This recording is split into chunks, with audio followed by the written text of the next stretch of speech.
Question 2 of the evaluation. How effective is the combination of your main product and your ancillary tasks? You need to consider how well the whole portfolio would work in a real commercial context as well.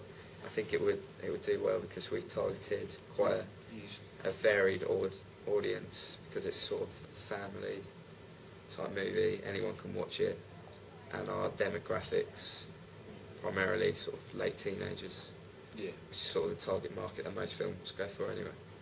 Yeah, and also the review is used a template from Little White Lies that's tried and tested, so it's suitable for the audiences, and they seem to like it like that.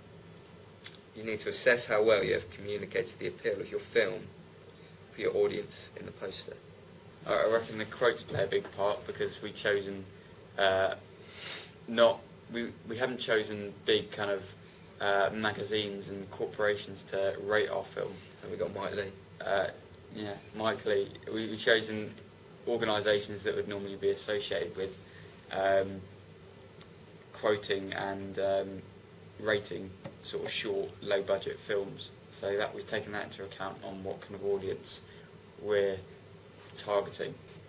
Yeah, and then the overall professional look at the posters. It looks slightly not amateurish, but less like a big production thing. So yeah, like the drawing. Yeah, its background is a drawing of the character rather than a photo of himself. The production sort of value would match the type of film, I reckon.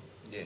Consider whether the audience for your film and the magazine audience are the same or different. Well, so people who buy a subscription for Little White Lies might be more keen in sort of all sorts of films and perhaps more educated on the directors and producers that were involved, whereas our film is probably appealing to most people. Like unknown directors and unknown casts and stuff like that. I don't think we could have done it in a different way in terms of the layout, because it looks quite professionally done, and it's a contrast of a poster, don't you think? Yeah. On the general appearance even. So yeah, it's got to appeal to different. Alright. Higher class. So for our review, why did we decide to use the image that we did? I mean, we could have gone for the classic image of the main character, just a picture of him, as most reviews do, but we chose to include just a picture of a bit of chalk. A nice picture, I'm not putting you down, it's a good photo, but just why? I reckon it was a bit more quirky. Yeah, that's what I said. Just the usual kind of picture of the main character, or something that wouldn't be normally something that wouldn't be a normal picture that they'd normally use. So it's a bit quirky and a bit different. Yeah. Alright. So it stood out compared to other reviews. Yeah. Made you want to think what it was about. Well, you knew it was about short, but you wanted to know what the story was about. It covered more of the narrative rather than with the character in it. Even though it's following him, the narrative is giving more hints to what the narrative is actually about, having a bit of chalk there. Okay, so finally, how could we justify the ways in which we presented our film through our poster and the review?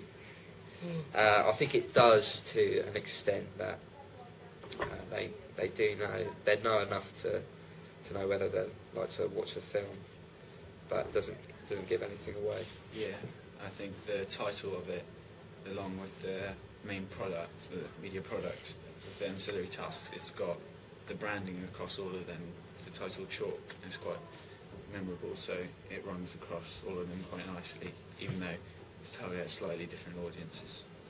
Yeah, we sort of, for the poster, we went for simplicity, because of that way, more people are inclined to kind of find out what's going on in it.